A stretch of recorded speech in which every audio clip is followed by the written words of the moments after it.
The Scotch Gambit begins with the most popular opening moves: pawn to e4, pawn to e5, knight to f3, knight to c6, followed by pawn to d4, which is the main line.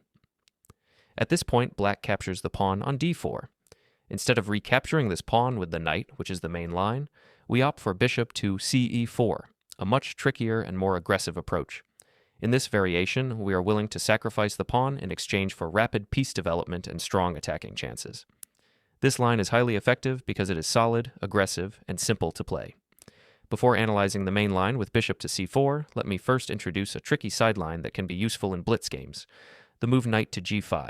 As I mentioned earlier, this is a tricky line that I wouldn't recommend against expert-level opponents, but it can be highly effective against beginner to intermediate players, especially in blitz games.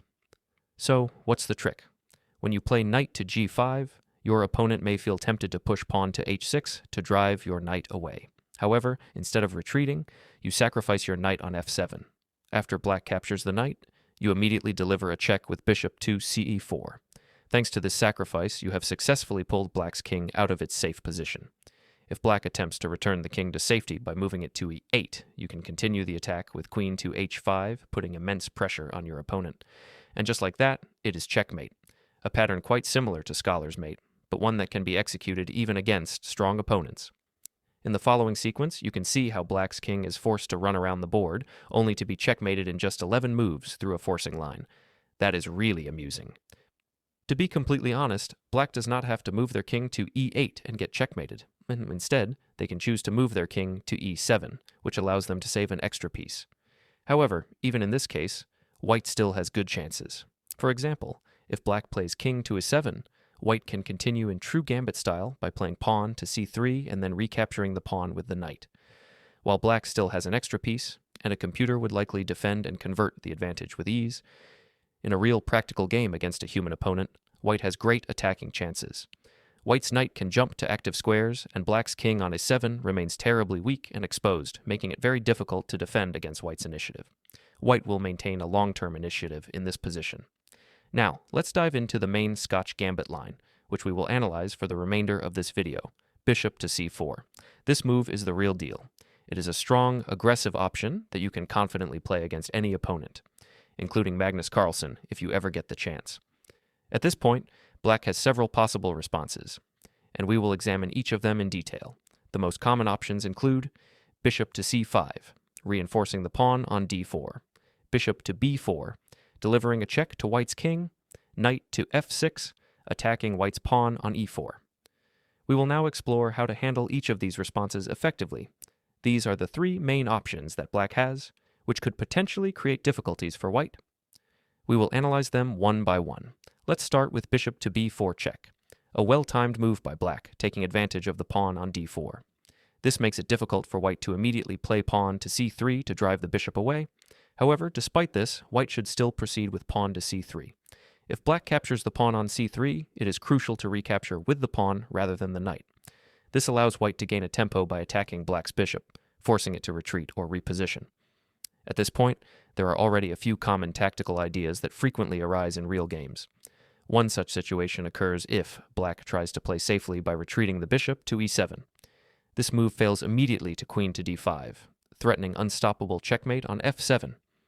If black tries to defend by placing a knight in the way, white can simply capture the knight first, and then proceed to take the pawn on f7 with the queen, delivering checkmate.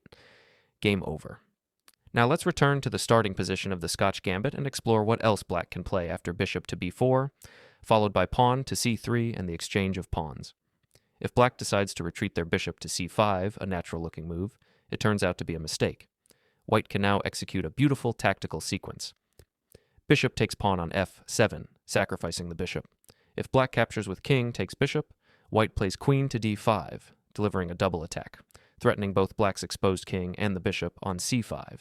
On the next move, white will regain the lost piece, but now black's king is completely exposed and can no longer castle. This creates long-term weaknesses in black's position, even though the material remains equal. As a result, white achieves a strategically superior position with excellent attacking chances. Returning to the starting position of the Scotch Gambit, let's explore what else black can play in this position.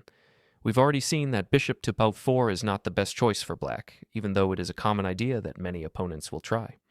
Another frequent response from black is bishop to c5, attempting to play a setup similar to the Italian game, or possibly transposing into it. However, in this case, white can still take advantage of the powerful bishop on c4 to launch an aggressive attack. By the way, this idea also works hand in hand with another opening called the bishop's opening, where white places the bishop on c4 as early as the second move. In this specific position, white can go for a similar tactical idea that we just analyzed. White plays pawn to c3, offering a gambit pawn. If black captures it, they likely expect white to recapture with the knight, but white has an even stronger plan. Instead of recapturing with the knight, white can still use the same tactical motif. Bishop takes pawn, followed by queen to d5, and then capturing the bishop. However, before doing that, it's crucial to deliver an intermediate check with the queen on h5. What's the point of this move? We'll examine this in a moment. If black responds with pawn to g6, white then captures the bishop on c5. Now you can see the advantage of having black's pawn on g6 rather than g7. This opens up the diagonal, creating a serious problem for black. If, for example, black takes the pawn on b2, white can recapture with the bishop, and the weakness of black's g6 pawn becomes even more apparent, leaving black in a difficult position. The only way for black to protect their rook now is quite limited. The only way for black to prevent the rook from being captured is by playing knight to f6. However, white can simply castle, and it becomes clear that black has serious positional problems. If black tries pawn to d6 to attack white's queen, white can calmly move queen to c4. While queen to g5 is another option, queen to c4 is even simpler. This move centralizes the queen, maintaining strong pressure along both diagonals and keeping black's position under heavy strain. Additionally, white is now ready to break through the center with pawn to e5, directly chasing black's king. What can black play here? A common response from black is rook to f8, attempting to move their rook away from the deadly attack by white's bishop. In response, white simply plays rook to e1, further reinforcing the plan to push pawn to e5, gaining even more attacking momentum. In some variations, this plan can be devastating for black. For example, if black plays bishop to g4, white can immediately break through with pawn to e5, completely shattering black's position. After the pawn exchanges, white gains a powerful discovered check by moving the bishop, and there is nothing black can do to stop it. Additionally, white is attacking multiple black pieces simultaneously, leaving black in a completely losing position with no real chances to recover. Let me show you another common attacking idea in this position. Let's take a few moves back, before black played bishop to g4.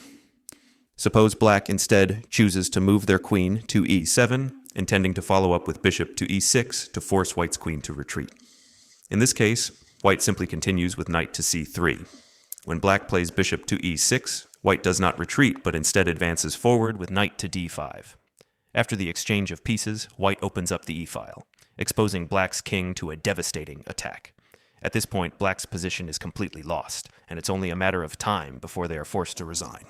And that's the Scotch Gambit, a fast, aggressive opening that puts your opponent under pressure right from the start. Master these ideas, use them in your games, and watch your opponent struggle. If you enjoyed this video, like, subscribe, and hit the bell for more chess content. Let me know in the comments how the Scotch Gambit works for you. Thanks for watching, and see you in the next one.